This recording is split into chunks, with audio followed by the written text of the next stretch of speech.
Hotmail क्यों बेचा? 13 अक्टूबर 1997 को मुझे बिल गेट्स से मिलने की अपॉर्चुनिटी मिली, तो सब इंट्रोडक्शन हुई और प्रेजेंटेशन के अंत में मेरे साथ भी हैंड चेक करके बोलते हैं, I really like your company Sabeer, I hope we can do something together, otherwise we like to write software to.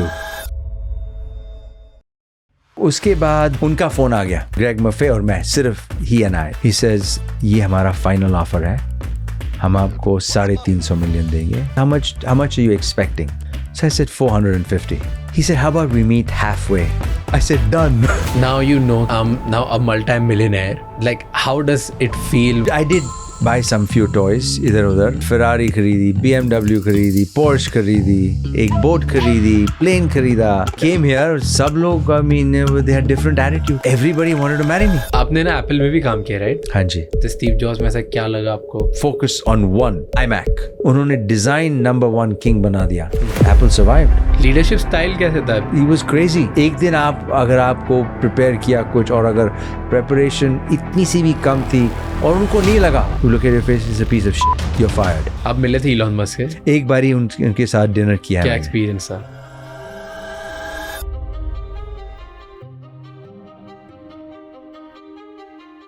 इस पूरे एपिसोड को स्टार्ट करने से पहले हमारे चैनल को सब्सक्राइब कर लीजिए, क्योंकि जितना आप सब्सक्राइब करेंगे उतना ही ज़्यादा ये बड़ा चैनल होगा, और जितना बड़ा ये चैनल होगा उतने बेहतर गेस्ट हम आपके लिए ला पाएंगे, ताकि हम आपको और बेटर वैल्यू दे पाएँ। आगे बढ़ने से पहले राजशमानी क्लिप्स एंड राजशमानी शॉर्ट्स को सब्सक्राइब कर लीजिए, क्योंकि वहाँ पर हम इस बड़े एपिसोड की छोटी छोटी क्लिप्स डालते हैं, ताकि कम समय में हम आपको ज़्यादा से ज़्यादा नॉलेज दे पाएँ। और इस पूरे एपिसोड का ऑडियो वर्जन स्पॉटिफाई पे अवेलेबल है, जहाँ पे आप हमें जाके फॉलो कर सकते हैं। Enjoy the show.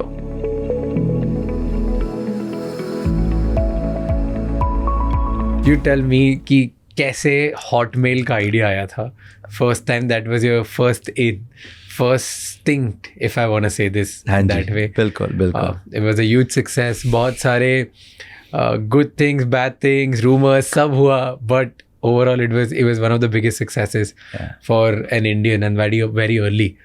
So Hotmail, पहले तो ये बता, नाम Hotmail क्यों रखा?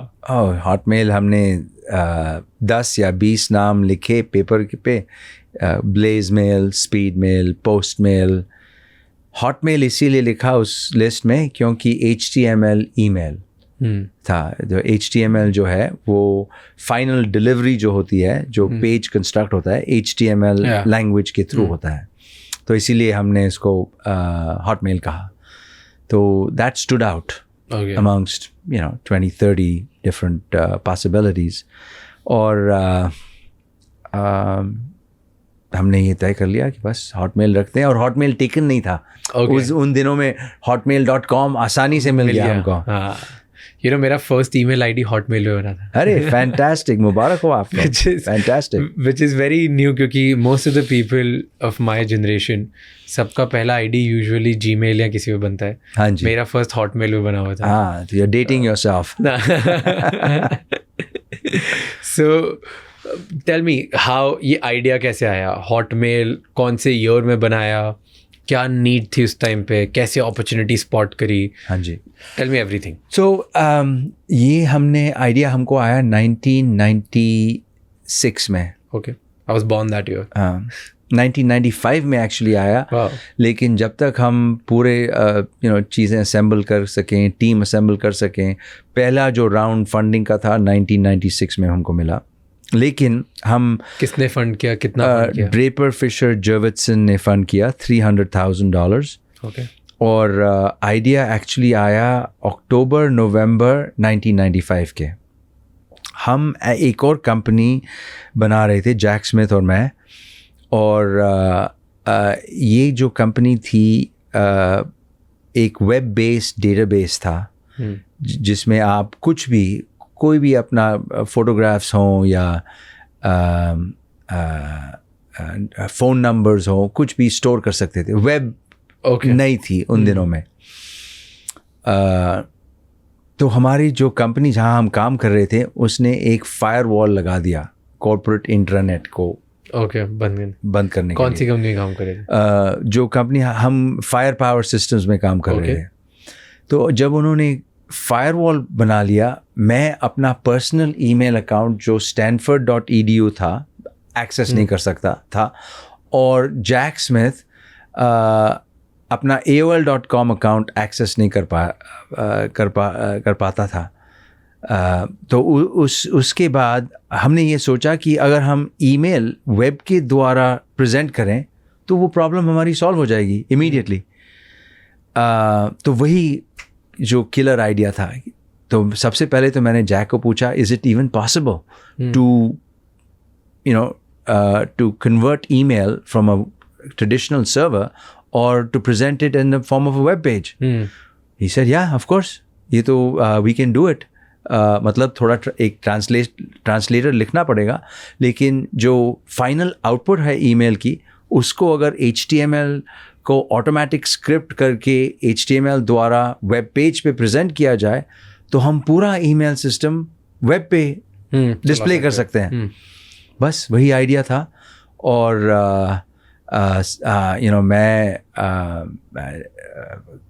लगभग 19 VCs के पास गया, तो उनको समझ नहीं आई। एक VC को समझ आ गई, ड्रेपर फिशर जर्विसन को। तो उन्होंने मुझे पूछा, आपको कितने पैसे चाहिए ये करने के लिए? तो मैंने बोला मुझे $3 मिलियन चाहिए। तो उन्होंने बोला हम आपको $3 लाख देंगे। ऐसे मैं ले लूँगा, चलो शुरू तो हो जाए। तो वो उन $3 लाख के साथ हमने हॉटमेल लॉन्च की 4 जुलाई 1996 को, और 3 महीने में हमारे 3 लाख सब्सक्राइबर हो गए। तो इसका मतलब जो $3 लाख लिए, कॉस्ट ऑफ एक्विजिशन हमारी सिर्फ $1 थी, और सब मिला के मतलब infrastructure, servers, networking, data fees, सब मिला के बहुत ही अच्छा। तो हमने दूसरा राउंड लिया, छोटा 2 मिलियन का, और उस 2 मिलियन के साथ 1 साल में हमारे 5 मिलियन सब्सक्राइबर हो गए। Okay, let's pause it here. Okay, 3 महीने में ऐसे क्या किया कि 3 लाख नए यूजर्स आ गए? उनको ऐसा क्या समझ में आ गया? Was it all organic? All organic. हम हर एक ईमेल के एंड में एक टैग लाइन लगाते थे, free email. This email is sent to you by a free email provider at hotmail.com. Get your own at hotmail.com. Okay. And first set of users, that was the beginning of growth marketing. Viral. The term viral was coined by our VC, Tim Draper. और आजकल तो सब लोग बोलते हैं ये viral हो गया है, वो वायरल हो गया है। वो वायरल का नाम शब्द कहाँ से शुरू हुआ? हमने शुरू किया हॉटमेल के नीचे सब्जेक्ट लास्ट में। हाँ जी, फुटर पे। Interesting. So first set of 10, 15, 25, 30, 50 customers कैसे आए? PR और फ्रेंड्स एंड फैमिली। हमने सब जिसको भी मैं मिलता बोलता, देखो आप अपना मुफ्त का ईमेल अकाउंट यहाँ शुरू कर सकते हो, देखो मैं आपके लिए खोल देता हूँ। और थोड़ा PR किया मैंने, सूट और टाई पहन के। मैं जितने भी जर्नलिस्ट थे उन दिन, तो print was big, and print to online was the big thing. So I went around talking to bunch of journalists, hired a PR firm, और उन्होंने इंट्रोड्यूस किया उनके कॉन्टैक्ट्स को, और जाके सबको बोला हमने ये शुरू कर दिया, आप ट्राई करो, आप लिखो, आपके दर्शकों के लिए अच्छा होगा, स्प्रेड होगा, and that's how it grew. Nice. So जब आप बात कर रहे हो कि PR कंपनी से आपने बात करी, कौन सी स्टोरी सबसे ज़्यादा हाईलाइट करी? What do you think? क्या बोला ऐसा, या कौन सी हेडलाइन होगी उस टाइम पे? सबसे बड़ी हेडलाइन थी मुफ्त की email, free web based email. एक टैगलाइन था हमारा, the world's first free web based email. बस, simple as that. That's it. और हर PR आर्टिकल पे यही होता था? बस यही होता था। इंटरेस्टिंग। और हर एक हमने देखा उसका जो नतीजा था, the result of that was कि हर एक आर्टिकल के बाद, और उन दिनों में हम सब जितने भी एम्प्लॉयज़ थे, 14 एम्प्लॉयज़, सबको एक टिकर दिया था हमने। और टिकर हर घंटे की नई साइन अप्स डिस्प्ले करता था, टोटल साइन अप्स और नई साइन अप्स पेजर पे। वो सारे जर्नलिस्ट को? नहीं जर्नलिस्ट को नहीं, हमारे एम्प्लॉयज को। ओके।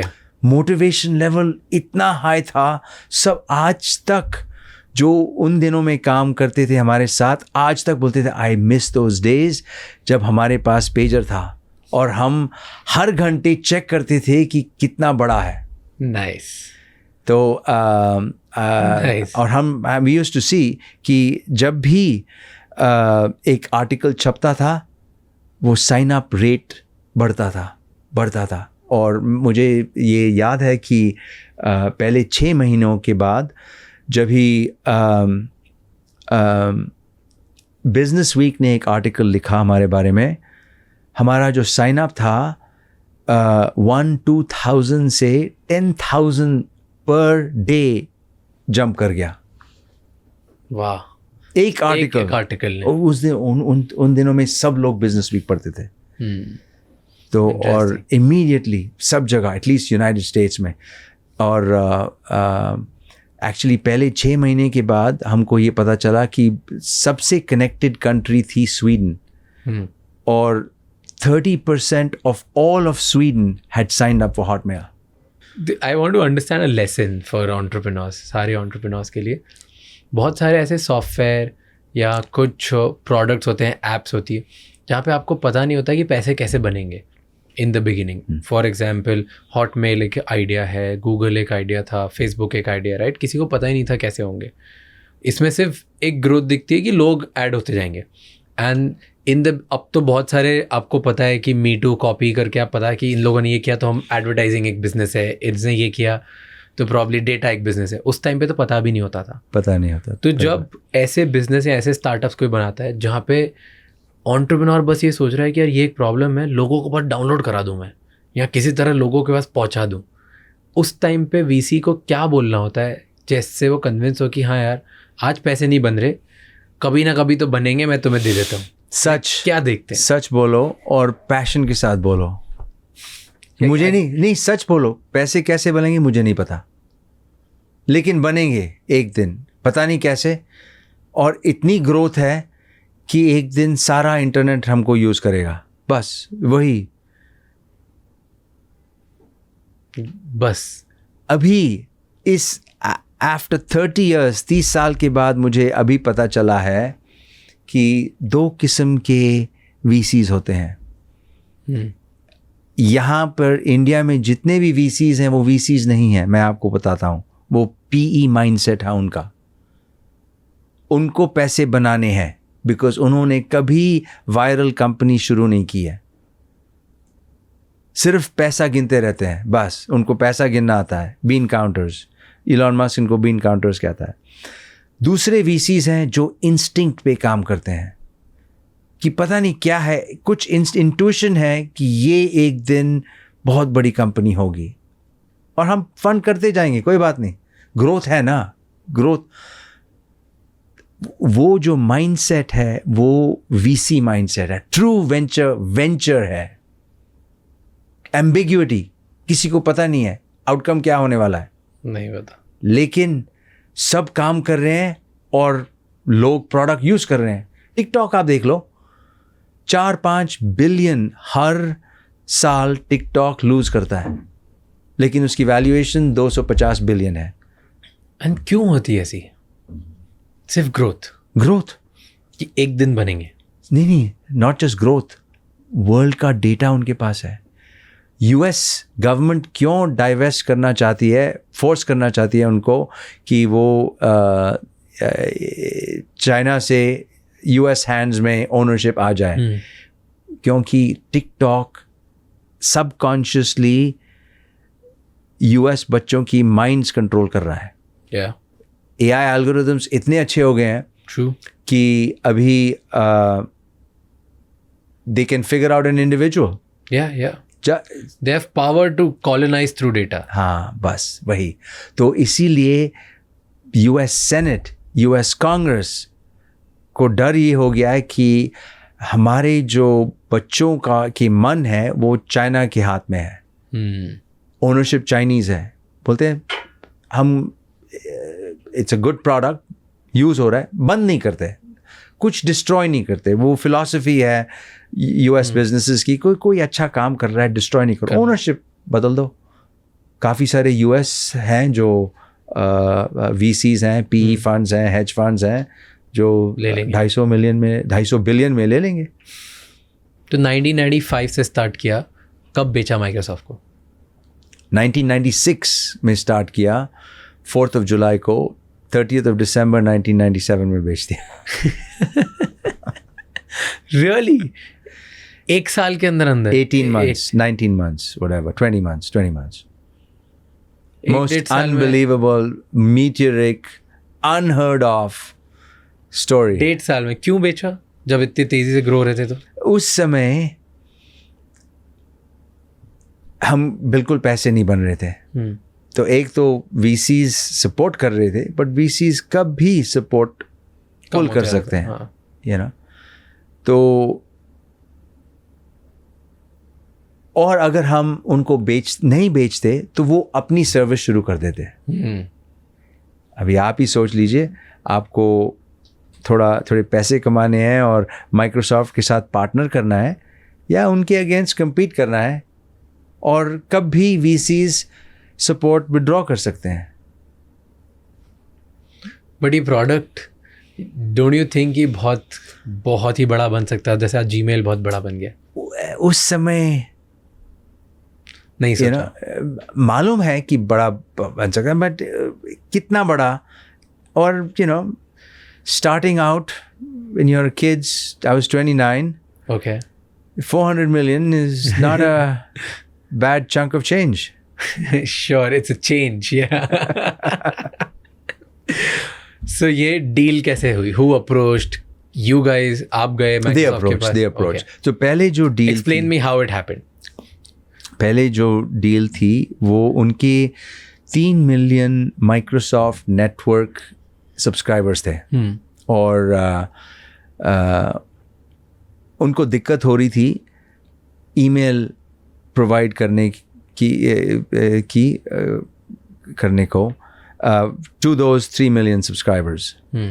तो हम 5 मिलियन तक तो पहुंच गए, उस समय पहुंच गए थे। तो एक माइक्रोसॉफ्ट की टीम ने मुझे कांटेक्ट किया और बोला ये जो नंबर आप पब्लिश कर रहे हो, ये 5 मिलियन, ये सही फिगर है कि नहीं? नहीं बिल्कुल सही है। अच्छा, आप अगले हफ्ते या उसके बाद फ्री हो, हम आपसे मिलना चाहते हैं। सो आई सेड आ जाओ। वो 12 लोगों के साथ आ गए। उन्होंने बोला हमको समझना है ये कैसे होता है, आप कैसे करते हो, आप कौन से इंजीनियर्स इस पे काम कर रहे हैं। मैंने बोला पहले तो NDA साइन करो। फिर उसके बाद हम उनको बताने लग गए। तो पहला जो डील था वो ऐसी थी कि हम उनके ईमेल प्रोवाइडर्स बन जाएं, take over the 3 million subscribers they had and become the email providers. लेकिन so as we progressed on that deal, it became very clear कि we also wanted to be more than just an email provider. तो हम उन दिनों में portal बनना चाहते थे। Okay. तो माइक्रोसॉफ्ट नेटवर्क ऑलरेडी पोर्टल था, ईमेल, न्यूज़, other services जैसे तो उन्होंने कहा कि ये जो पोर्टल का बिजनेस है, हम दोनों कंपेटिटर्स होंगे फ्यूचर में। क्या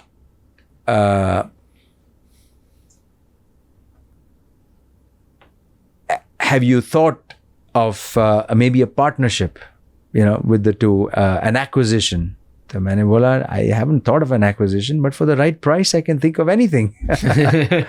तो 13 अक्टूबर 1997 को मुझे बिल गेट्स से मिलने की अपॉर्चुनिटी मिली। उन्होंने मुझे रेडमंड बुलाया और कहाँ बुलाया? रेडमंड, सियाटल, रेडमंड हेडक्वार्टर्स है माइक्रोसॉफ्ट। ओके। और वहाँ पर हमको एक प्रेजेंटेशन नहीं दी, हमको एक्चुअली खाना खिलाया। उसके बाद कैंपस दिखाया। हम्म 42 बिल्डिंग्स थी उनकी, 42। 42 हाँ जी, buildings. हाँ जी। और हर एक बिल्डिंग में 1,000-1,500 लोग काम कर रहे थे। मतलब इंटिमिडेशन फैक्टर तो बहुत ज़्यादा था। और मेरी पूरी कंपनी 60 लोगों की थी, 60। फिर ये सब बिल्डिंग्स दिखाने के बाद हमको बिल गेट्स को मिलाने उनकी ऑफिस ले गए। हम्म तो सब इंट्रोडक्शन हुई एंड everybody introduced themselves। तो मुझे बिल गेट्स बोलते, I am Bill Gates. I know who you are. तो वो जाके अपने सोफ़ा पे बैठ गए और सब जगह देखने लग गए। मतलब विंडो के बाहर, यहाँ, ऊपर, नीचे, मेरी तरफ नहीं देख रहे थे। उन्होंने बोला आपकी कंपनी के बारे में बताओ। तो मैंने जब ये शुरू किया वो सब जगह देख रहे थे। तो मुझे एक्चुअली बहुत अनकंफर्टेबल फीलिंग हुई, जैसे आप मेरी आंखों को देख रहे हो। आई नो कि you're acknowledging whatever I'm saying। और ये सब जगह दूर देख रहे थे, मेरी तरफ नहीं देख रहे थे। तो वेरी डिसकंसर्टिंग था। लेकिन कोई बात नहीं, मैंने ये प्रेजेंटेशन इतनी बार VCs के सामने कर चुका था कि मैंने बोला कोई बात नहीं, आई विल कंटिन्यू दिस। और प्रेजेंटेशन के अंत में उन्होंने सब कुछ सुन लिया था। फिर उन्होंने क्वेश्चंस पूछने शुरू किए एक करके, और सब आंसर्स मेरे पास थे। तो ही हैड हर्ड एवरीथिंग। फिर उसके बाद what if this, how much can it scale, कितना बड़ा हो सकता है, कोई हिकअप्स तो नहीं आ सकते, ये हो सकता है, वो हो सकता है, सब के आंसर्स थे। इंस्टिंक्टिवली उनको पता चल गया कि ये बड़ी कंपनी हो सकती है, you know, it can scale with the web. तो उन्होंने बोला अच्छा ठीक है, everything I have heard, okay, this is good. तो हम जब भी बाहर जा रहे थे हर एक से हैंडशेक किया। और मुझे मेरे साथ भी हैंडशेक करके बोलते हैं, I really like your company Sabeer, I hope we can do something together, otherwise we like to write software to.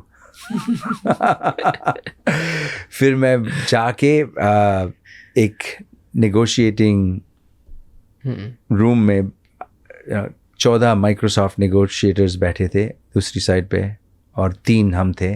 और मेरे पार्टनर जैक स्मिथ और हमारे VP मार्केटिंग स्टीव डाउडी ने बोला तुम ही सब कुछ करो, हम you be the spokes person है।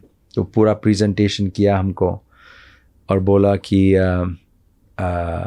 You know, you are number 1 company, but there is number 2 and number 3 as well, and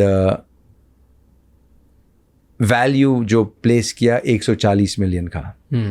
तो उनका जो CFO था उन्होंने बोला it's a great number, it'll make you and Jack fabulously wealthy। so मुझे warn किया गया था कि कुछ नहीं बोलना उस समय उस negotiation में, just politely accept the number and come back and हम डिस्कस कर लेंगे। क्योंकि तो वापस बोर्ड को ये प्रेजेंट किया तो बोर्ड मेंबर्स खुश हो गए। एक ने बोला I think this is a great offer, maybe you can stretch it to 170 180। एक और बोर्ड मेंबर ने बोला 2 बिलियन, मिनिमम 2 बिलियन। ऐसे पागल है, 2 बिलियन हम कुछ शूट कर देंगे, 140 मिलियन से 2 बिलियन कहाँ से, इम्पॉसिबल है वो नंबर। तो हमने काइंड ऑफ एवरेज ये अराइव किया कि 400-500 की बेच सकते हैं अप्रॉक्सीमेटली, इंस्टिंक्टिवली। ओके। लेकिन अगर काउंटर जाके दें उनको 400-500 मिलियन की तो वो फिर काउंटर करेंगे। तो हमने मुश्किल से 750 का काउंटर किया। ओके। तो वो CFO तो भड़क गया, he lost his temper, mind, what is wrong with you, company that's making no money। तो बैक एंड फोर्थ किया। फिर उन्होंने एक और स्ट्रक्चर प्रपोज किया जो हमने रिजेक्ट किया, फिर एक और किया, फिर अंत में ग्रेग मफे आके बोलता है मैंने बिल से बात की है, ये हमारा फाइनल ऑफ़र है, हम आपको 350 मिलियन देंगे। और 2-3 महीने हो गए थे नेगोशिएशन में, तो पता नहीं, हम फ़ोन कॉल पे थे और 8-10 लोग, उनके लॉयर्स, हमारे लॉयर्स, सब थे फ़ोन कॉल्स पे। तो मैंने ये सोचा कि ये you know, ऐसे instinctively मैंने बोला, Greg, if this is your final offer, I don't think we have a deal. Let's walk away as friends and maybe we can do business in the future. तो ये सुन के मेरे partner ने तो मेरी तरफ देखने लग गए, सब लोग मेरी तरफ, क्या बोल रहा है, 350 मिलियन टर्न डाउन कर रहा है ये, और हमसे पूछे बिना। उनको ये लग रहा था कि पूछे बिना कैसे टर्न डाउन किया, पता नहीं क्या इंस्टिंक्ट था। मैंने बोला I think we can stretch them more. तो उसके बाद सब एम्प्लॉयज़, पार्टनर्स, VCs सब बोल रहे हैं, क्या तूने क्यों किया ये, तू पागल तो नहीं हो गया? वो भी फ़ोन कॉल पे ये बोलना था कि हम कंसिडर करेंगे और विल कम बैक। तो मैंने बोला पता नहीं, instinct, everybody disowned me. I tell you another interesting tidbit. तो मैंने डैड को फ़ोन किया और उनको पता है, अच्छा क्या हो रहा है, अभी क्या हो रहा है डील का। तो मैंने बोला, उन्होंने एक ऑफ़र डील किया था, मुझे एक ऑफ़र प्लेस किया था और मैंने टर्न डाउन। तो क्या हुआ, मैंने टर्न डाउन कर दिया। ऐसे ऑफ़र क्या थी? ऐसे 350 मिलियन। 10 सेकंड तो साइलेंस था, मतलब रुपीज़ में मेरे कैलकुलेटर में भी नहीं आती है वो।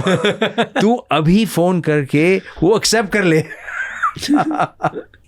पेरेंट्स ने भी डिसोन कर लिया मुझे। Okay, God bless them, they are in heaven now. But तो एक हफ्ते बाद मैं I thought I had made the biggest mistake of my life.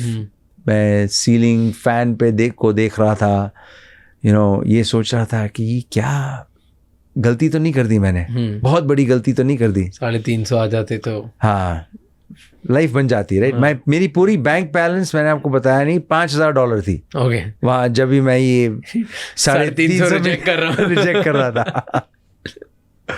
Okay, तो उसके बाद उनका फ़ोन आ गया, let's have one last conversation. एक हफ्ते बाद तो मैंने फ़ोन उठा के, ग्रेग मफे और मैं, सिर्फ ही and I, no lawyers, nothing. He says, so मेरा जो काउंटर ऑफर था उनको 450 का था। तो फ़ोन उसका आया? नहीं, फ़ोन उसका आया, उससे how much do you want, sorry, phone उसका आया, how much are you expecting, let us know. So I said 450. He said, how about we meet halfway? I said, done. Right? Oh, phone पे बोल दिया, done. Without any hesitation. Because ये back story जो एक हफ्ते की थी, it had scared me. It had scared me कि everybody was disowning me. तब तक support कर रहे थे, फिर support ही चली गई। हाँ, सबको लगा बहुत arrogant हो गया है, क्या कर रहा है। हाँ, और नहीं, blame इसके ऊपर आएगा अगर ये डील नहीं हुई। तो फ्यूचर भी अनसर्टन था, जाके VC से फिर और पैसे रेस करना, ये करना, वो करना, बहुत प्रेशर लग रहा था। तो मैंने एक्सेप्ट कर लिया 400 मिलियन। तो वैसे ही, that's how the deal went down. And what was the deal? मतलब 400 मिलियन कैसे होती है? अगर एक बार बोल दिया क्योंकि 400 मिलियन में आपको हम एक्वायर करेंगे, तो क्या एक्वायर करते हैं? क्या कैश देते? All we wanted stock deal. Okay. We didn't want cash because cash incurs a tax immediately. Stock, you grow with the company. So कैसे होता है?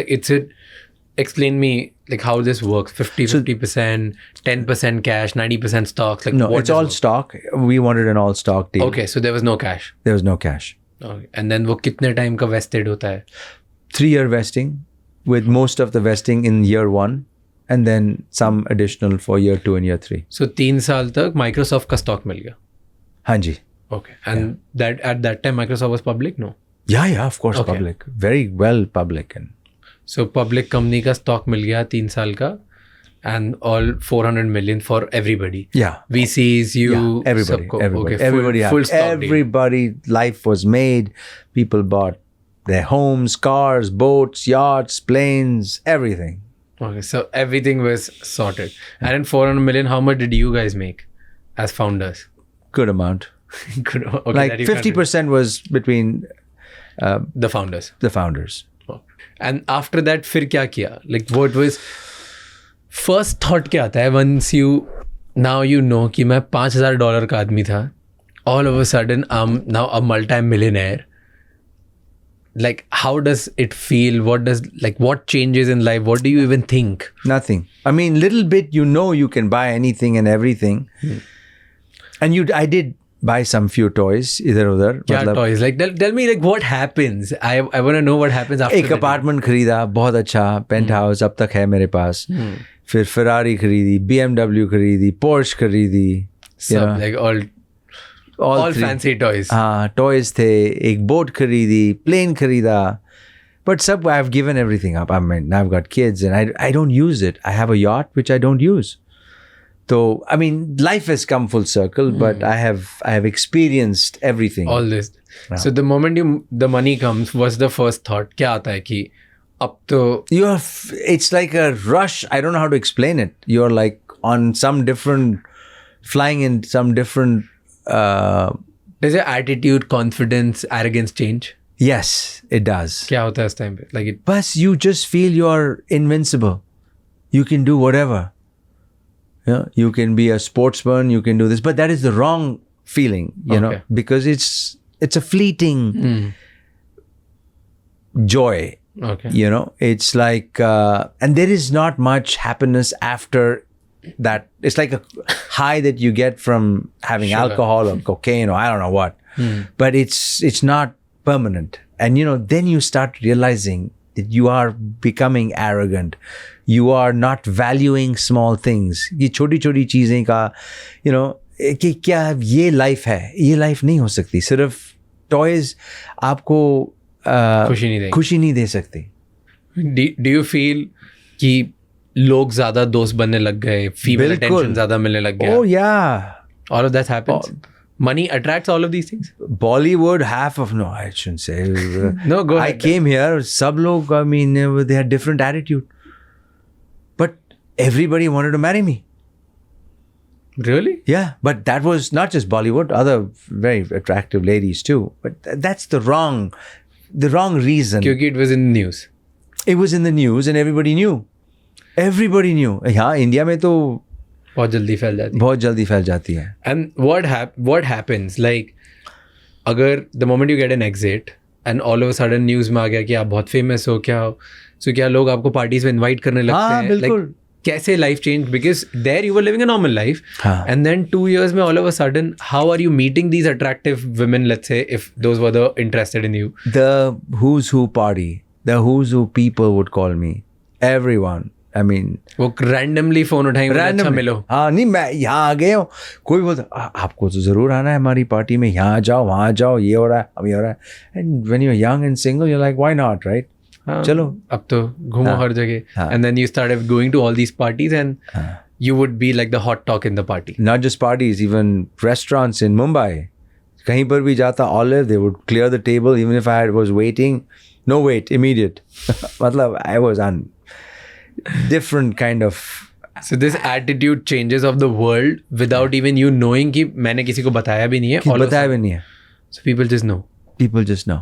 Why I'm asking this, very important, because most of the young men I meet, most of them, उन लोगों का ideal अगर उनसे पूछना जो सिंगल है अकेले जिनकी अभी कोई वैल्यू सिस्टम बनी नहीं है, people are in their 20s and उनसे बात करो कि अच्छा आइडियल वर्ल्ड क्या है, तो मतलब आइडियल सिनेरियो कैसा होगा. दे आर लाइक ओके मेरे को फरारी पोर्शे चाहिए, मेरे को एक पेंट हाउस चाहिए, and I need the hottest of the hottest star to date me or marry me or something like that, and then want to build a great family. Like this is, इस पे ख़त्म हो जाती है. People in when they are young specifically, तब वो value system की बात नहीं करते हैं, वो बोलते हैं सारी glamorous चीज़ों की बात करते हैं. So you lived that life, and found it was empty. Yeah, you found that it was empty. What was not serving you? कि कार चलाने में मजा नहीं आता? नहीं, चलाई, तेज भी चलाई, कि उसके बाद क्या, कितना चला लोगे? I have a yacht right now. I take it out once a year maybe. Okay, experience हो गया, उसके बाद क्या? पड़ी रहती है. तो दूर से बहुत सेक्सी दिखता है. Outside the grass is always greener on the other side. लेकिन इसमें the Hindu philosophy is correct. माया है ये. I have been there, done that, and realized कि है. Most people are aspiring to, they don't know. They would love to. But I already did, and I realized कि ultimately जो satisfaction मिलती है वो human relationships में मिलती है. This was the personal life part. What did you do with the money that came out? किस में इन्वेस्ट किया? एंजल इन्वेस्टिंग बहुत सारी कंपनीज में किया. 10 साल कुछ और बनाया कि और बना. पॉजिटिव एग्जिट्स भी थी 2-3. एक आयरन पोर्ट थी, एक और कंपनी थी जो जाइलिंक्स को बेची. एक बायोटेक कंपनी में इन्वेस्ट किया जो अभी तक चल रही है और प्रॉमिस बहुत है. Some successes, some failures, but all in all good. Some real lost opportunities. मैं आपको बता सकता हूँ, एक opportunity थी. We could have been the WhatsApp of India, not just India, of the whole world. 2011 में हमने एक कंपनी शुरू की. 2009-10 में 11 में एक्चुअली फर्स्ट प्रोडक्ट आया, जैक्स्टर SMS करके, जो WhatsApp की तरह not just app to app but app to outside termination भी अलाउ कर रही थी उस समय. मैसेज डायरेक्ट भी भेज सकते थे और ऐप पे भी कर सकते. हाँ, डायरेक्ट टेक्स्ट मैसेज भी भेज सकते थे आप. तो हमने जब लॉन्च की, व्हाट्सएप का जो पूरा यूज़र बेस 5 मिलियन था, 3 महीनों में हम 1.5 मिलियन पहुंच गए और ऐसे ग्रो कर रहे थे. TRAI ने हमको नोटिस भेज दिया कि ये तुम स्पैम कर रहे हो. हम स्पैम नहीं कर रहे. मैसेज जो ओरिजिनेशन है वो एक यूज़र कर रहा है और टर्मिनेशन कोई दूसरा मोबाइल यूज़र कर रहा है. हम इसमें कोई रियल एस्टेट डील नहीं बेच रहे, कोई कुकीज़ नहीं, कुछ नहीं बेच रहे, सिर्फ पर्सन टू पर्सन फैसिलिटेट कर रहे हैं. नहीं, तुम स्पैम कर रहे हो, पहले शट डाउन करो फिर बात करते हैं. 3 महीने में जब हमने शट डाउन किया और उन्होंने बोला हमको एक्सप्लेनेशन दो कि क्यों स्पैम नहीं कर रहे हो, मैं 6 महीने और वेट किया. वो 5 मिलियन से 10 मिलियन हो गए. They took the cake. Lost opportunity. That's it. So यहाँ पर जो लॉज है ना, लोगों की जो अंडरस्टैंडिंग है वो स्टार्टअप फ्रेंडली नहीं है इंडिया में. हाँ, वो चेंज करनी चाहिए. जैसे आप ऊबर को देख लो, हमने ऊबर के बारे में बात की. Uber broke every taxi cab regulation on the planet. But in the US, the governments looked the other way क्योंकि एम्प्लॉयमेंट जनरेट कर रही थी और नया आइडिया है. ट्राई करने में क्या जाता है, एक दिन बड़ी हो सकती है. सो वो वहाँ की जो गवर्नमेंट्स हैं, लोकल गवर्नमेंट्स हैं, सिटीज़ हैं, वो डिसरप्शन फ्रेंडली हैं, वो स्टार्टअप फ्रेंडली हैं. I have an important question here. India में बहुत सारे स्टार्टअप्स एक्वायर क्यों हो जाते हैं या कोशिश करते हैं कि हम एक्वायर हो जाएं? डू यू थिंक कि इंडिया में वो इकोसिस्टम नहीं है या इंडिया पे इतना कोई बुलिश नहीं कि पैसे देते ही जाएगा एंड तक? Comparing an apple to apple, if that's a comparison, let's say Flipkart and Amazon, right? Amazon ने 17-18 साल तक कोई पैसे नहीं कमाए एंड फिर उसके बाद उन्होंने स्टार्ट किया बनाना और तब तक वो बर्न करते रहे. सेम विद फ्लिपकार्ट ने ट्राई किया कि हम बहुत बड़ा बनेंगे और फिर एक टाइम पे वॉलमार्ट को आखिर बेच दिया. And I had an opportunity to talk to CEO of Flipkart recently and उन्होंने बोला कि द रियलिटी वाज कि फ्लिपकार्ट तो बनाना चाहते थे बहुत बड़ी कंपनी, पर उनके पास कोई ऑप्शन नहीं था बेचने के अलावा, क्योंकि उस टाइम पे उनका कोई पैसा ही नहीं दे रहा था कंपनी चलाने के लिए, और पैसा चाहिए था, सो they had to cell.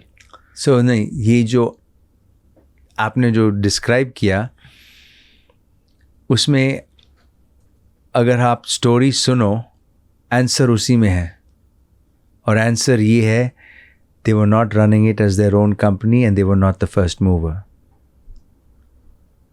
They're copying. हाँ, हम जब चला रहे हैं, किसी और का आइडिया ओरिजिनली अमेजोन का है, हम वीसी के पैसे लेके वो चलाएंगे, और जब वीसी बंद कर दिए तो हम भी बंद कर देंगे या बेच देंगे. पर सारे बड़े बड़े businesses around the world, most of them किसी ना किसी तरह ऐसे ही बनते हैं ना. मतलब कुछ इनोवेशन होते हैं जो बहुत आउटस्टैंडिंग होते हैं. अपनी जो आइडिया अगर अपने पेट से निकला है, that is real innovation. So you feel जो ओरिजिनल आइडिया नहीं है वो कहीं ना कहीं ज़्यादा लंबा नहीं चलेगा. Then it's a business, it's a P business. अरे उनकी फंडिंग नहीं आई तो हमने बेच दिया, हमको चारा ही नहीं था. क्या इतने बेचारे हो? आई मीन इसका मतलब ओरिजिनल आइडिया नहीं है ना, तुमने ओरिजिनली कुछ नहीं किया, सिर्फ कॉपी किया है. कॉपिंग is not innovation. Got it. I'm not comparing innovation to, let's say, learning from someone else and trying to do it in your country. I'm not comparing that at all. मैं तो simple ये पूछ रहा हूँ, धंधा चलाना है, business बनाना है. धंधा नहीं है, वही मैं आपको बोल रहा हूँ बार बार. इनोवेशन जो सिलिकॉन वैली में होती है, धंधा बिल्कुल नहीं है. It is. So you feel that's the mindset difference? That is the mindset difference. It is. You cannot even call it dhanda. You got to call it God's work. कि idea अपने पेट से आया है. You know instinctively that one day it's going to become big. I didn't care about money when I started Hotmail. I said, wow, this will really solve a problem. And it will change the world. And it did. So you're saying, जैसे blackberry ने एक phone बनाया तो Apple ने उसको देख के उसके ऊपर फ़ोन बेटर बना दिया. बोला ये इसमें शॉर्टकमिंग्स क्या है, ये तो मोबाइल फ़ोन है, लेकिन एक कंप्लीटली नया इंटरफेस करेंगे जिसमें म्यूज़िक भी डाल देंगे, फ़ोटोज़ भी डाल देंगे, और इंटरफेस भी अच्छा होगा. सब लोग बोल रहे हैं कि हम तो एडिक्टेड हैं इस कीबोर्ड से. सब लोगों ने छोड़ दिया ना. 3 साल में ब्लैकबेरी मर गई बिकॉज ओरिजिनल आइडिया था और बिलीफ था एप्पल को. बिलीफ सबसे बड़ी चीज इनोवेशन में, सेल्फ बिलीफ की है. Okay, I have a question कि इंडिया के जो ब्राइट माइंड्स हैं वो यूएस क्यों चले जाते हैं? जैसे सुंदर पिचाई, सात्या नंडेला, ये वहाँ पे जाके क्यों इतना ज़्यादा? सिस्टम वैसे बहुत अच्छा है, बहुत अच्छा है. और यहाँ पे ऐसा हम इकोसिस्टम कैसे बना सकते हैं? वही मैं बोल रहा हूँ ना, क्रिटिकल थिंकिंग से. एक तो वो शुरुआत से, और दूसरा है कि वो उन्होंने खुद इनोवेशन नहीं की है, वो मैनेजर्स हैं. सुंदर Pichai. Why does like great managers then move out of the country? What do you think? What's the reason? बस वो मैं क्यों गया वहाँ पर? अपॉर्चुनिटी मिली कि यहाँ पर वहाँ पर पढ़ने की अपॉर्चुनिटी मिली. I went to Caltech and Stanford, तो वहीं पर ही दुनिया बन गई. हाँ, but I want to change. I want to teach people here how to think critically. मैं बोल रहा हूँ ना, वो कोर्स, शोरील का जो कोर्स है, अगर लोग लें ऑटोमेटिकली क्रिटिकल थिंकिंग आ जाएगी. और from critical thinking is are born great companies and great ideas. नहीं तो अभी की जितनी भी हमारी जो एजुकेशन है वो एक्चुअली यहाँ पर नहीं, सब जगह आउटडेटेड है, बहुत आउटडेटेड है. इंडिया में तो एक्सट्रीमली आउटडेटेड है. जो लोग ओरिजिनल थिंकर्स होते हैं एंड वो क्रिटिकल थिंकिंग करने के बाद ओरिजिनली स्टार्टअप्स बनाने की भी कोशिश कर रहे हैं इंडिया में, क्यों मैक्सिमम लोग फेल हो जाते हैं? Why entrepreneurs fail? ऐसा क्या गलत करते हैं स्टार्टअप फाउंडर्स? कोई पैटर्न देखा है जहाँ पे वो फेल होते हैं? बहुत सारी चीज़ें, नॉट वन टू. फेल, एक तो फेल शब्द ही गलत है. I'll tell you why. Silicon Valley में 99 out of 100 companies fail. It is it's not disrespectful, no black mark to fail. Yeah. Try किया? नहीं हुआ. और क्रेजी आइडियाज भी ट्राई किए. इलॉन मस्क देखो कितने क्रेजी आइडियाज ट्राई करता है. Boring company, Neuralink, control this thing.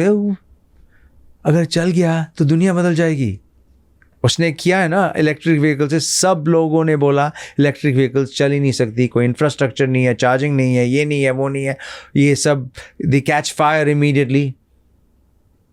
इसीलिए उसको इतना अच्छा वैल्यूएशन मिला। यहाँ पर सब पैसों की बोलते कितना जल्दी प्रॉफिटेबिलिटी मिलेगी, वो अभी तक 20 साल बाद अभी तक प्रॉफिटेबल नहीं है। लेकिन इंस्टिंक्ट है और बिलीफ है, और सारी दुनिया ने ये स्टोरी बाय कर ली है कि एक दिन हम सब इलेक्ट्रिक कार्स चलाएंगे।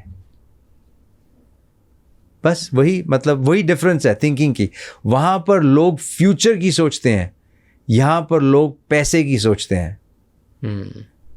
आपको लगता है कि जो स्टार्टअप फाउंडर्स हैं उन्हें अगर कोई ओरिजिनल आइडिया उसके लिए रेस करना है तो उसे यूएस जाके रेस करना चाहिए for original ideas which are maybe? हाँ, मोस्ट लाइकली यहाँ के तो VCs डरपोक हैं। Sorry, VCs. Truth is truth. Are you friends with VCs here? I don't. I am friends. I have very good friends who are VCs. But, I'll tell you, please, no offense. I don't want to offend anybody. I'm just telling the truth. कि क्योंकि उन्होंने खुद ऐसी ground breaking technology कभी नहीं की है, इसीलिए। You feel that's a fundamental difference between US VCs and India? They are PE सब investors. analysts थे यहाँ पे। They are PE investors. उनको पैसा लगाना है, और कितने मल्टीपल एक्स हैं, और ये what is that games they musical chairs खेलते हैं। चलो इसको बेच दो, नेक्स्ट। अरे कोई तो खरीद लेगा। Okay, you touched Elon Musk as a topic. आप मिले थे Elon Musk के? एक बारी उनके साथ डिनर किया। क्या एक्सपीरियंस था? एक्सेंट्रिक है। क्यों मिले थे, क्या डिनर किया? उन्होंने अपनी कंपनी भी बेची थी और मैंने भी अपनी बेची थी, और हम दो हमारे एक कॉमन फ्रेंड है क्रिस, उसने हमको इंट्रोड्यूस किया। तो उस समय वो X.com शुरू कर रहे थे, जो पेपैल के साथ मर्ज हो गई। और उन्होंने जो इंटरनेट सर्च इंजन अल्टा विस्टा को बेची थी। तो वो टेक्नोलॉजी के कटिंग एज पे रहे हैं ऑलवेज, और उन्होंने बहुत ही बोल्ड स्टेप लिया कि जो स्पेस एक्स और दूसरा, और देखो स्पेस एक्स भी उन्होंने वो पहले उनको दिलचस्पी थी रॉकेट्स में। रियल स्टोरी स्पेसएक्स की ये है कि वो स्पेसएक्स के नासा के 2-3 साइंटिस्ट से मिले, और उनको बोला अगर हम गवर्नमेंट ऑर्गेनाइजेशंस हेविली लोडेड हैं, इनएफिशिएंट हैं, अगर हम कंपनी एक बनाएं जो हम आपकी जो की पर्सनल साइंटिस्ट के साथ रॉकेट्स बनाए जो 10% चीपर हो गवर्नमेंट के लिए, क्या गवर्नमेंट वो कॉन्ट्रैक्ट देगी? गवर्नमेंट बोला हाँ हम देंगे। See this is how governments are progressive है कि एफिशिएंसी, कॉस्ट एफिशिएंसी है, आप कर सकते हो तो करो, हम नहीं कर सकते, हमने इतनी कोशिश की है। बस उसी मॉडल से उन्होंने टॉप साइंटिस्ट लिए, मतलब उनकी जो वर्कफोर्स का सिर्फ 10% मोर एफिशिएंट बनाना था, उनके 10 क्या 50% आप एफिशिएंट बना सकते हो। एयर इंडिया को देख लो, बस वही छोटे से चेंज के बाद उन्होंने बना दी, और वही गवर्नमेंट को जाके बेच दी, और बेचते हैं अभी लॉन्चेस, पेलोड लॉन्चेस जो हैं स्पेस में होती हैं। Got it. एंड एक जगह आपने बोला है कि टेस्ला चलता फिरता कंप्यूटर है। हाँ जी, इट्स गाड़ी नहीं है, वो कंप्यूटर है, and that's why Tesla is valued too much. क्यों टेस्ला इतनी वैल्यूड है, इतनी बड़ी वैल्यूएशन क्यों मिली है? What do you think? तो सिर्फ इलेक्ट्रिक टेक्नोलॉजी नहीं है, वो तो अभी सब गाड़ियों में भी है, लेकिन जो टेस्ला के पास जो डेटा है, जो कलेक्ट उन्होंने इतने सालों में कलेक्ट किया है, जितनी भी टेस्लाज रोड्स ड्राइव करती हैं, वो सब डेटा जो बैक एंड में है, वो उस समय जब भी मैंने ये कमेंट किया, मुझे ऐसा लगता था कि वो सबसे वैल्यूएबल चीज़ है, लेकिन अब मैंने अपनी सोच और बदल दी. This is the thing, you have to change with the times. उनकी जो टेक्नोलॉजी थी और है वो लाइडार बेस्ड नहीं है, वो कैमरा बेस्ड है. और कैमरा बेस्ड में लिमिटेशन है क्योंकि डेप्थ परसेप्शन नहीं मिल सकती. तो मर्सिडीज बेंज ने और बाकी सब कंसोर्शियम ने लाइडार बेस्ड टेक्नोलॉजी अपनाई. Because of that I think Tesla will lose out in autonomous car driving in the long run. Email पहले आया जहाँ पे सब लोग कम्युनिकेशन वहाँ से करने लग गए. फिर जब वो स्पैम हो गया तो फ़ोन नंबर्स आने लग गए, राइट. फिर जब फ़ोन नंबर्स अब आए, व्हाट्सएप उसकी वजह से आया, एंड व्हाट्सएप भी अब स्पैम होने लग गया है. तो what's next, what do you think is gonna be the future? नहीं, आई थिंक वो ईमेल, सब लोग ईमेल की डिमाइस के बारे में बात. Is email dead? No, not at all. पूरा जो कम्युनिकेशन है, बिलिंग का, not in India. India is a different animal, but US में everything is on email, and in the US only those people use WhatsApp जिनके relatives हों outside of the US. US के most people don't use WhatsApp, they use text. All the people use text. Really? हाँ, सिर्फ 70% WhatsApp की usage India से आया. Okay, tell me, Gmail क्यों जीत गया इस रेस में? बिकॉज हॉटमेल की जो स्टोरेज लिमिट थी उन दिनों में बहुत कम थी, 20 मेगाबाइट या कुछ थी. I remember 20-25 MB. और ये ज़्यादा भेज नहीं सकते हो. जीमेल आके बोला उन्होंने अपना डेटा सेंटर बनाया था ना. माइक्रोसॉफ्ट ने उस समय अपना डेटा सेंटर नहीं बनाया था, बाद में बना दिया. लेकिन क्योंकि वो सर्च के लिए गूगल ने अपना डेटा सेंटर बनाया था, इसीलिए उन्होंने बोला कि ये तो कॉस्ट बहुत कम है, हम इनको 1 GB दे देंगे, 2 GB दे देंगे. तो सारी दुनिया ने मुफ्त का 2 GB ले लिया और हॉटमेल को डिच कर दिया. Simple. that was the biggest reason. Yeah. Okay. आपने ना एप्पल में भी काम किया, राइट? हाँ जी. For a while. हाँ जी. 1 साल. Okay. 1.5 साल. 1.5 साल. तो आप स्टैनफोर्ड में थे और स्टैनफोर्ड से आप स्टीव जॉब से बहुत इंस्पायर हो गए थे. हाँ जी. क्यों इंस्पायर हुए थे स्टीव जॉब्स में? ऐसा क्या लगा आपको? सोच ही अलग थी उनकी. वो एक बारी, और फिनोमिनल प्रेजेंटर थे, फिनोमिनल. उनकी प्रेजेंटेशंस या जो टॉक्स, उनके लोग स्पेल बाउंड हो जाते. मैंने एक अटेंड की स्टैनफोर्ड में जहाँ हम सिर्फ 20 या 25 स्टूडेंट्स थे, और मैं देखता रह गया कि हर एक चीज़. उन्होंने एक पावर पॉइंट प्रेजेंटेशन थी, सिर्फ एक स्लाइड थी. वो सिर्फ लोगों को डिस्ट्रैक्ट करने के लिए, अगर आपको कुछ देखना है वो स्लाइड देखो. लेकिन जो स्टोरीज थी mind blowing. His presentation skills were bang on. बहुत ही, मतलब बेहतर. And then when you joined Apple, तब आप मिले उनसे कभी, उनके साथ काम करने? नहीं, जब भी मैंने एप्पल ज्वाइन किया वो तो छोड़ गए थे. फिर जब मैं हॉटमेल कर रहा था वो फिर एप्पल में वापस आ गए. Okay. And what is a lesson that people can learn from Steve Jobs if you have observed him much? Tell me 2-3 lessons. One is presentation skills पे work करो. हाँ, no, to actually be clear. No. Thinker. Out of box. Only out of box. Nothing traditional. And willing to take the biggest decisions. जब उन्होंने Apple rejoin किया, उस समय Apple की 20 lines थी मैन्युफैक्चरिंग की. हर एक पेरिफेरल्स, प्रिंटर्स, ये वो सब कुछ मैन्युफैक्चर, कंप्यूटर्स, मल्टीपल कंप्यूटर्स, सब निकाल दो. फोकस ऑन वन iMac, और ऐसा डिज़ाइन करो, सब रिसोर्सेज, पूरा जो कंपनी को एक प्रोडक्ट पे बेट कर दो, जान लगा दो एक में जान लगा दो. और जितने भी स्मार्टेस्ट लोग हैं, बट ऐसी चीज़ बनाओ कि लोग देखते ही हैरान हो जाएं. और ये सब कंप्यूटर, कितने मेगाहर्ट्ज, कितने प्रोसेसर स्पीड, कितनी मेमोरी, रैम शैम, सब निकाल दो. डिज़ाइन पे फोकस करो. डिज़ाइन, उन्होंने डिज़ाइन नंबर 1 किंग बना दिया. Apple survived. Who else? No other manager could have gone and said, I will kill all product lines, all revenue, everything on immediately.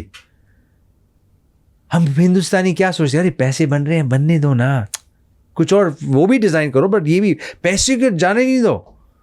नहीं, इससे यूजलेस है, कुछ वैल्यू ऐड नहीं है. Do you think he was bold and audacious? Oh my God, super bold. He's the only one who could do it for the whole organization. And what he said, the whole organization would listen. Leadership style कैसे था? People talk about his dangerous. अरे, super dangerous. He was crazy. एक दिन अगर आपको आप आके पूरी रात, पूरे दिन रात, 3 हफ्ते 4 हफ्ते आपने प्रिपेयर किया कुछ, और अगर प्रिपरेशन इतनी सी भी कम थी और उनको नहीं लगा, आपने लेट्स से नया माउस डिज़ाइन किया या नया प्रोडक्ट डिज़ाइन किया, आके बोलते आप अगर ये मैंने 3 हफ्ते में ये काम किया, ये क्या, you look at your face, is a piece of shit, you are fired. ऐसे लोगों की फटती थी उनकी just going on an elevator with him, कि बोले फायर कर देगा कुछ भी. But that same guy would come the next day and he said, what a beautiful piece of design this is. You don't know which way, which personality would show up. मैंने Walt Isaac का एक interview देखा था जहाँ पे वो Steve Jobs और Elon Musk उन दोनों के साथ उसने बहुत घूमा है. तो ही वाज टेलिंग, है like they are crazy and that's why they are there. They believe in a style called my way और highway. Once I have achieved that, और मैं वो प्रोजेक्ट पूरा करके एक ऑटोमेटेड पोजीशन तक नहीं पहुँचा देता, तब तक तो मैं जो बोलूँगा वो करो.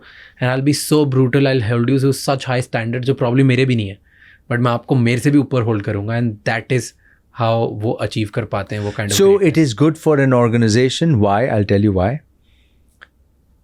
There are 2 ways to extract good from people, effort from people. एक रास्ता है कि तुम उनको कैरेट दिखाओ, दूसरा रास्ता है स्टिक दिखाओ. ये दोनों स्टिक दिखाते हैं. इसका मतलब ऑर्गेनाइजेशंस जो एम्प्लॉयज़ काम करते हैं वो अपनी जान दे देते हैं. मतलब उनको मालूम है कि अगर उनको रिपोर्ट प्रिपेयर करनी है, वो रिपोर्ट 10 बारी पढ़ेंगे, एक भी कॉमा नहीं मिस होना चाहिए, एक भी फुल स्टॉप नहीं मिस होना चाहिए. वो फुल स्टॉप और कॉमा पे आपको फायर कर देंगे. तो वो एक मैनेजमेंट स्टाइल है जो लार्ज ऑर्गेनाइजेशंस में अच्छी आउटपुट क्रिएट करता है. एक है. दूसरा है carat style. Which is who? Give me an example of Bill Gates. But if you hear about Bill Gates in the beginning, he was also obsessed maniac, just trying to build something crazy. No. It's a very good man. He was rewarding from day one. Yeah. He wouldn't fire people. He wouldn't demean people. He would just tell them, go and do it again. And you better, make sure that the next time around it's done correct. एक और chance दे देते हैं अगर कुछ mistake हो गई, और that's okay, that's we are humans, right. Inspire. Give me example. जैसे बिल गेट्स से एक एग्जांपल दिया, कौन ऐसे कंपैशनल लीडर्स हैं जिन्होंने बहुत एक्सेप्शनल कंपनीज बनाई है? Tim Cook. He joined later. हाँ, later. मतलब शुरुआत से फाउंडर्स. अच्छा, फाउंडर्स 3-4 फाउंडर्स जिन्होंने एक्चुअली बहुत बड़ा काम किया है, वो compassionate, and from day one उन्होंने बोला है कि ठीक है. Sergey Brin and Larry Page. Yeah, were they compassionate? Very, yeah. I mean, they were not like very brutal with execution and they didn't need to be brutal. They had the best mousetrap on the freaking planet, right? I mean, it's then there are, others, the guys who started Stripe, good guys, very good place to work, fantastic. Interesting. So there are examples. Of course, full of them. Oh, the guys who started Roku, very good company, doing very well. Netflix, fantastic. Oh, amazing culture. That's what people talk about in the world. Bas, wo dekho, Okay, tell me, Microsoft and Apple, you have worked in both the places, right? क्या culture में different था? I mean, both were very good at the time. Fantastic, both. Because difference क्या था culture में? Like, how is Apple different than Microsoft? क्यों दोनों अगर एक टेक्नोलॉजी कंपनी है तो क्यों Apple आगे? Apple more design oriented है.